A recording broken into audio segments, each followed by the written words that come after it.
Listo, muchas gracias, Juan José. Bueno, como comentaba antes,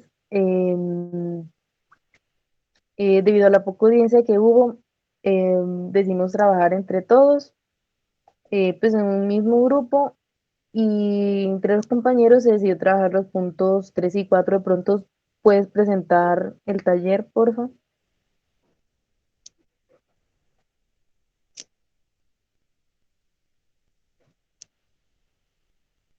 Bueno, ahí, bueno, ahí en el Jamboard se puede ver. ¿Quién de pronto de los compañeros quiere comenzar a socializarlo? Comentarnos qué hice el punto y qué hicieron.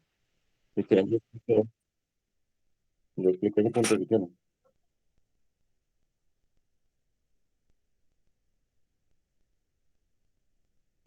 ¿Sí me escuchan? Dale.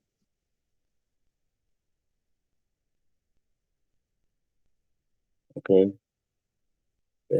Pues a nosotros nos daban dos señales, XN y YN, y nos pedían primero calcular la energía de estas, luego la correlación cruzada normalizada entre ambas señales y finalmente pues teníamos que hallar cuál el máximo parecido entre las dos señales por medio de esa correlación.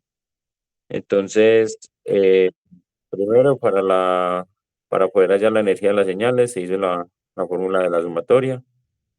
De cada, pues, como era una señal discreta, hallamos el cuadrado de cada elemento, después para cada señal, y se hizo pues la suma. Ahí, pues para que los que no están en la clase, nosotros en el Y nos comimos un número, o pues pusimos uno y 2 en vez de 1.2.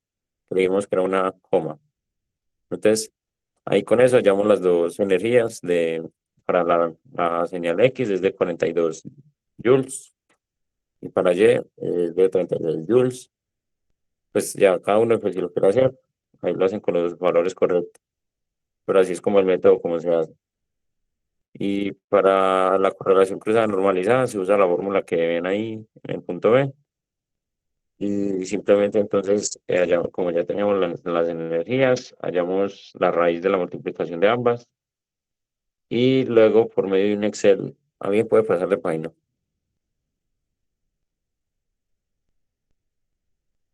Nosotros pues pusimos Y y X. Ahí, como les dije, Y es la segunda fila, pero el vector nos comimos un uno.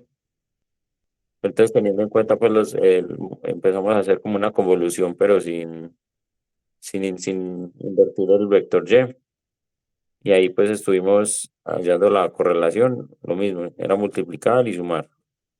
Y pues hallamos en la correlación cruzada de X y Y, hallamos ese vector que empieza desde 6 2 8 esa columna que aparece a la derecha, que era la suma de cada elemento, pues, cuando hicimos la correlación.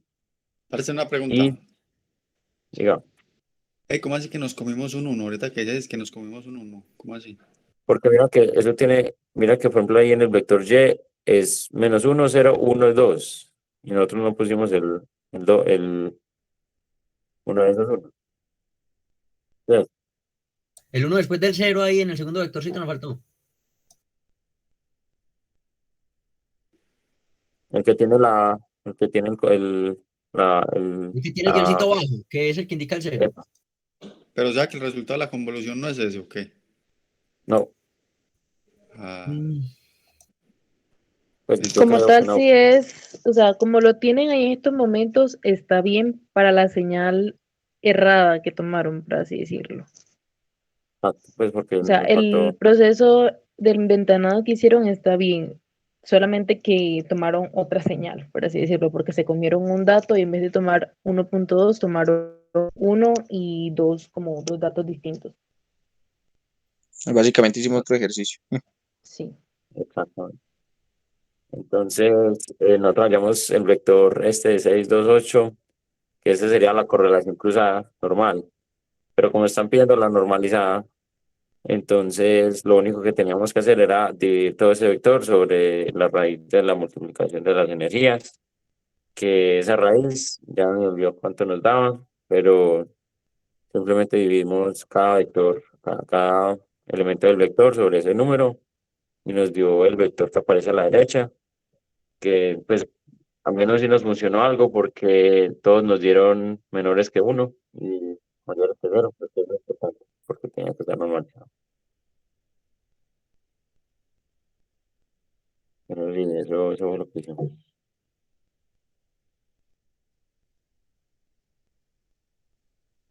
Si quieren, pasen al cuarto punto. Ah, bueno, no, espera, faltaba explicar lo del tren. Eh, pues para poder hallar pues el punto donde más se parecían las señales, nosotros señalamos ahí como vimos en amarillo, pusimos el donde debería estar la posición cero. Pues en nuestro caso, en el vector Y pusimos el -1 como la posición cero, porque ya, pues, ya teníamos todo malo, ya decidimos poner ese. Y si se dan cuenta, los puntos donde más se parecen las dos señales es cuando hay una mayor correlación cruzada. O sea, viendo el vector, el primer vector, vemos que es donde está 24 y vemos que hay dos valores en 24, en la posición 4 y un poquito más abajo.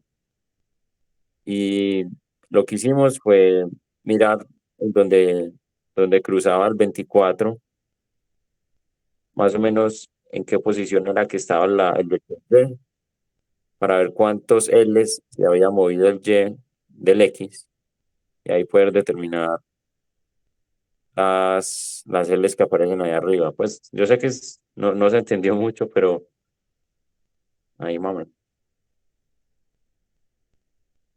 Sí, Alguien, básicamente lo que hicieron ahí fue primero pues identificar dónde estaría la posición cero de cada una de las dos señales, la XDN y la YDN. eh, y luego en base a eso vieron en la correlación dónde estaría el máximo. Le resultaron dos valores.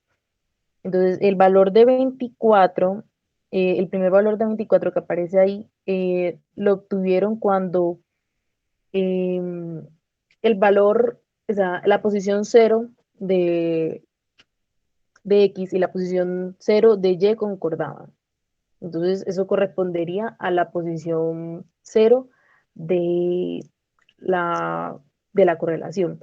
Lo mismo con el 24. Vieron, pues fueron contando como las posiciones de cero en adelante para ver pues en qué punto o en qué posición de la correlación estaría ese otro término. Básicamente es eso. Muchachos, les tengo una pregunta. Em, ¿Cuánto sería la longitud de esa nueva correlación? Pues así, sin contar en general. sería Yo la les doy misma como, fórmula para la convolución, sí, que sería la longitud de X más la longitud de Y menos 1. exactamente.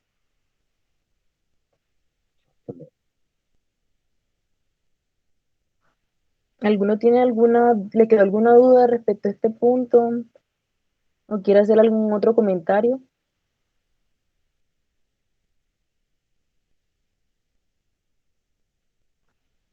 Listo, sigamos.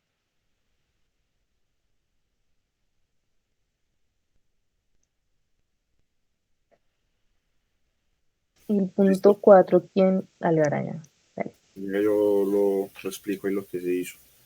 Entonces, bueno, al punto 4 lo primero que nos pedían era identificar los coeficientes B sub k y A sub k para construir pues la ecuación en diferencias, ¿cierto? Entonces, de la ecuación en diferencias que hay arriba se toman los términos B sub k, que serían los términos que acompañan a las X, ¿cierto? Entonces, por ejemplo, la primera X, que no tiene pues un desfase, un retardo, es XDN digo. Entonces, esa me daría el término B sub 0. Ya después vemos que no hay pues X de n-1, entonces el término B sub 1 sería 0. Y de ahí ya vemos pues que la que sigue sería la X de n-2, entonces ahí el término que la acompaña es 0.5, por tanto el B sub 2 sería 0.5, ¿cierto? Ya después, los términos A sub K son los términos que acompañan pero a las y se le invierte el signo. Entonces, por ejemplo, se ve que para yn-1, el término que le acompaña es -1.2. Entonces, como se tiene que invertir el signo, A sub 1 sería 1.2, pero positivo. Para y sub n-2, la acompaña 0.65. Al invertir el signo, entonces A sub 2 nos queda menos 0.65. Y repitiendo pues el mismo proceso para la que acompaña y sub n-3, el A sub 3 sería 3.5. Listo.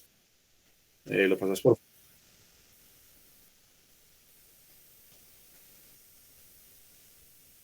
Luna. Lo puedes correr, por favor. Gracias. Entonces ya para construir la forma directa 1, que es una forma pues de representación en bloques, lo que se hace es que a mano izquierda se ponen pues lo que acompaña a las X. Entonces se puede ver pues los dos atrasos que tiene las X y se pone pues los correspondientes términos B sub K. Ya en la sumatoria de mano derecha se ponen los términos que acompañan a las y se ponen pues los respectivos atrasos de las que en este caso son 3 atrasos. ¿La pasas, por favor? Y ya para la forma directa 2, lo que se hace es que se invierten pues como el orden de las cosas debido a la linealidad pues del sistema, y ya a mano derecha que sí quedan acompañando los términos de la X, y a mano izquierda quedan acompañando los términos de las Y, como se puede pues ver ahí en la figura. ¿Lo pasas, por favor? Antes de pronto de que continúen, les tengo una preguntita. ¿Saben qué ventaja tendría como representar estos sistemas con el método directo 2 en vez del 1? Que con el método directo 2, ahí ya las memorias que se utilizarían serían el número máximo de memorias entre las X y las Y, digo. ¿Sí me hago entender? Y en el método directo 1, ¿cuánto sería entonces? Ya en el método directo 1 sería pues como una memoria por cada trazo de X y una memoria por cada trazo de Y. Exactamente. Es decir, digamos, si quisiéramos ver cuál sería el orden que tendría esa ecuación en diferencias, pues representándolo con el método directo 1, sería como eh, m más n menos 1. Y el método directo 2 tendríamos, sí, como comentaba Brian, el máximo entre las memorias de X y las memorias de Y, menos 1. Listo. Ya lo otro que se pide pues en el numeral B es hallar la solución homogénea de la función, pues de la ecuación en diferencias. Entonces, lo primero es que se construye el polinomio característico con los coeficientes pues de A sub K, solamente que ya les tienes que cambiar el signo como se ve ahí.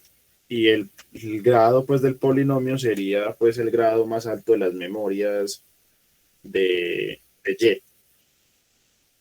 Ya se soluciona pues el polinomio característico y se saca, pues, se llega pues a las 3 lambdas que tenemos acá.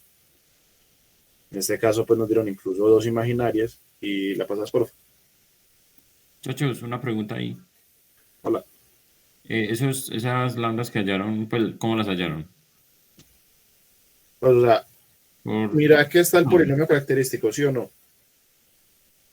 Lo pues que lo hallaron con un software. O, pues yo la solución la llevo con la calculadora. También.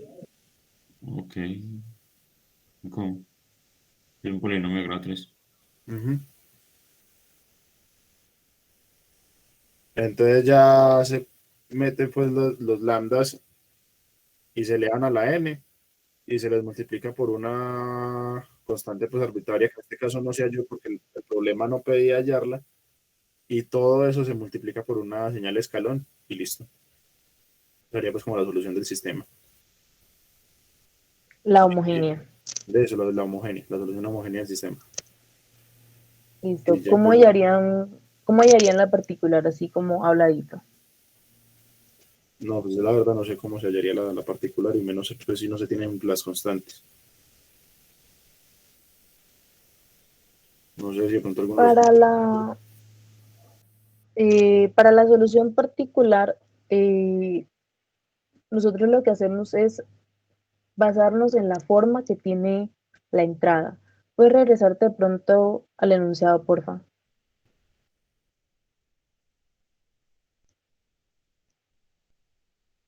Sí. Entonces, nosotros partimos planteando o asumiendo una solución particular que tenga la misma forma de la entrada. Entonces, la entrada nos están diciendo en ese punto C que es 0.2 UDN. Sí, tenemos entonces un escalón que comienza en n igual a 0 y que tiene una amplitud de 0.2. Entonces, plantearíamos una solución particular, una y particular de la misma naturaleza. ¿Qué naturaleza tiene esa? Es básicamente una constante por UDN. Entonces, lo que se tiene que hacer es tomar esa particular, esa forma, digamos, esa forma que sería tipo K por UDN, y reemplazarla en la ecuación de diferencias original, la que nos están dando. Y de ahí ya obtendríamos directamente pues la respuesta.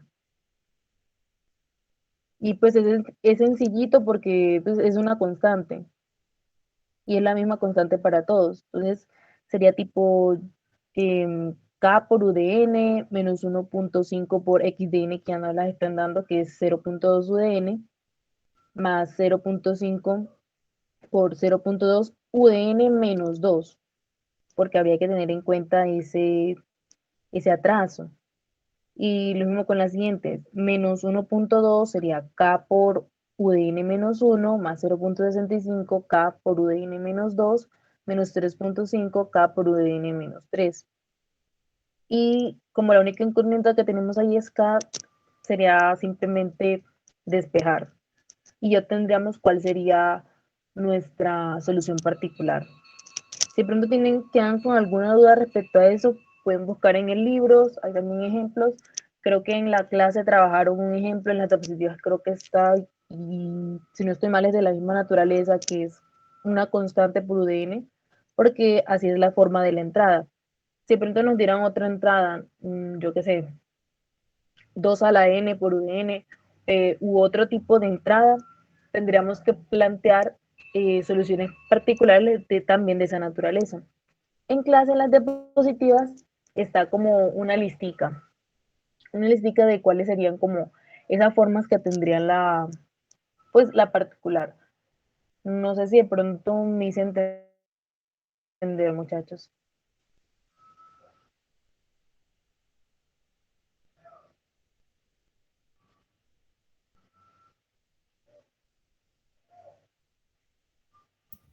Yo Yo diría que entendí sí. que, No, no entendí nada, no no, yo entendí sí lo entendí, nada, yo me sí lo entendí. repites. Sí, sí, sí.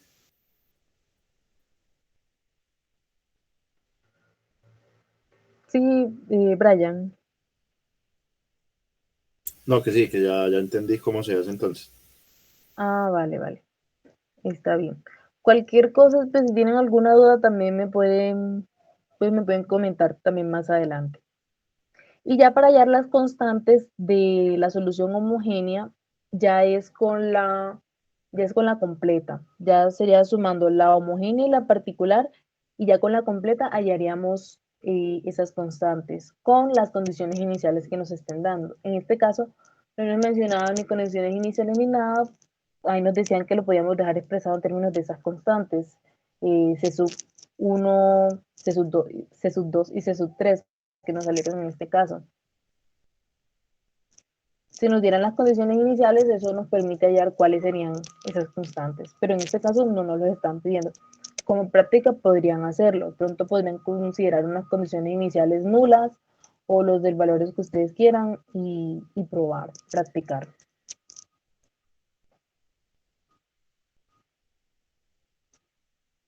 Listo, Eli, hágale que cualquier cosa ahí la estamos molestando. Vale. De pronto, Juan José, podrías, no sé si tienes por allá a la mano el taller completo, como para socializar rápidamente esos dos primeros punticos. Entonces, el primer punto es sencillo, pues es relativamente sencillo, porque nos están dando 4 señales y nos están pidiendo pues que digamos si son periódicas o no y clasificarlas como señales de energía o de potencia y pues calcular esa energía y potencia si existe, pues si son de energía o de potencia, no sé qué me refiero, o no es de ninguna de las dos. Y básicamente es aplicar las fórmulas que nosotros vimos en clase. Para la energía sería la sumatoria desde menos infinito a infinito de x de n, pues de la señal, del valor absoluto de la señal al cuadrado. Y para la potencia es otra fórmula, es un poquito más larga, pero la tienen por ahí anotada en su cuaderno, también está en las diapositivas, en libro o en cualquier otra fuente, también la pueden consultar. Daticos así importantes, de pronto para que tengan en cuenta en el cálculo de la energía y la potencia, que si las señales son finitas, yo les pregunto a ustedes, si las señales son finitas, ¿son de potencia o son de energía? Con la energía. Son de energía, exactamente. Tenemos un número finito tenemos un número finito de datos. Eh, entonces esa sumatoria va a converger, pues va a dar un número exacto. Y si tenemos, y las señales periódicas, por otra parte, se consideran como señales de potencia. Entonces, si pero no se cruzan con alguna señal periódica por ahí, ustedes enseguida ya saben que pues, es de potencia. Y tienen que calcular la potencia enseguida, no, para que no pierdan tiempo de pronto calculando la energía, porque no les va a converger. En el siguiente punto, nos están dando dos sistemas que nos dicen que están conectados en cascada. Entonces, primero tenemos una ecuación en diferencias y en la cual se asumen condiciones iniciales nulas. Y el otro ya es un sistema dado por la respuesta al impulso. Nos están pidiendo que la clasifiquemos en cuanto a causalidad, estabilidad, que si es dinámico, recursivo, invariante en el tiempo. También pues, en el punto B nos comentan que hallemos cuánto sería ese sistema equivalente. Entonces, recordemos que cuando dos, eh, dos respuestas al impulso, pues dos sistemas están conectados en cascada, eh, el sistema equivalente, el sistema total viene siendo la convolución entre ambos sistemas. Entonces, ¿qué sucede? Esa ecuación en diferencias, pues como está ahí, pues, es una ecuación en diferencias y no es una respuesta al impulso. Entonces tendríamos que hallar la respuesta al impulso primero de esa ecuación en diferencias y de n y ver cuántos términos nos salen.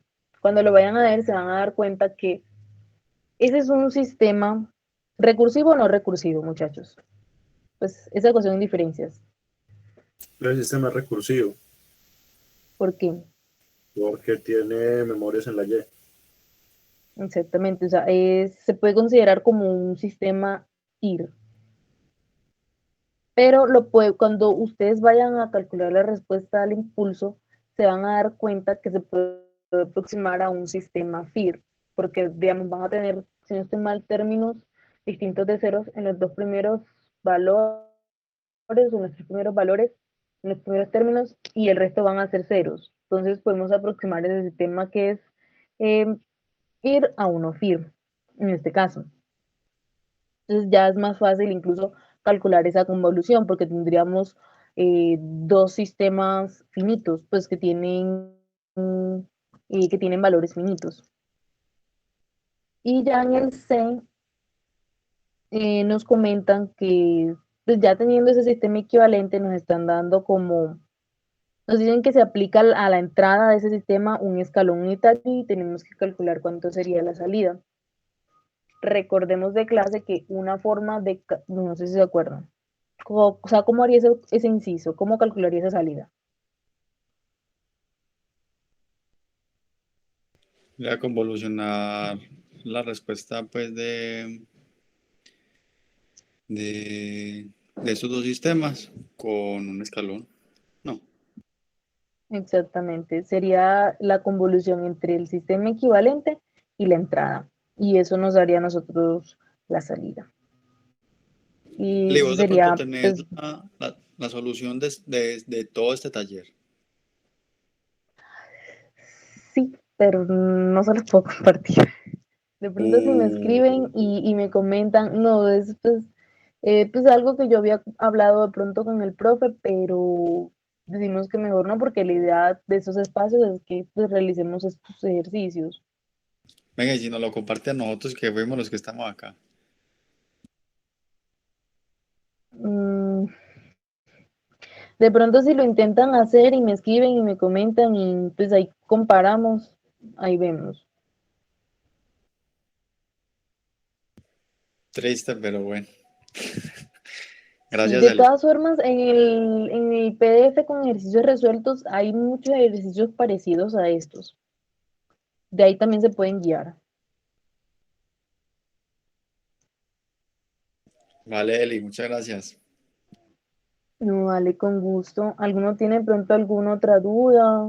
Ah, se me olvidó decirles, el parcial comienza a las 7:30. Pues no comienza, el profesor lo va a enviar a las 7:30.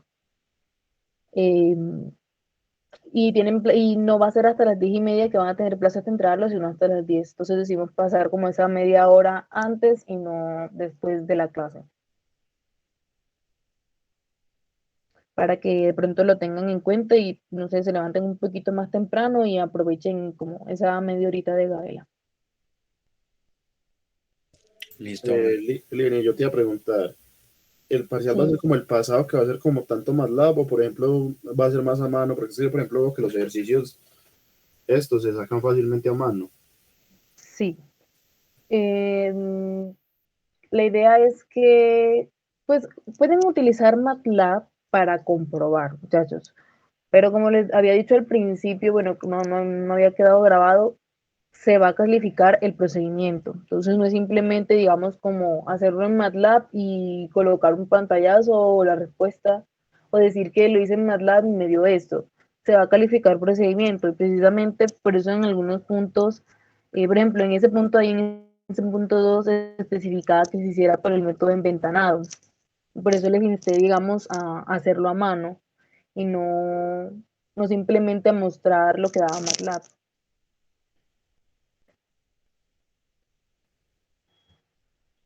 Ah, listo, gracias. Dale, con gusto. Juan José, creo que puedes detener la grabación.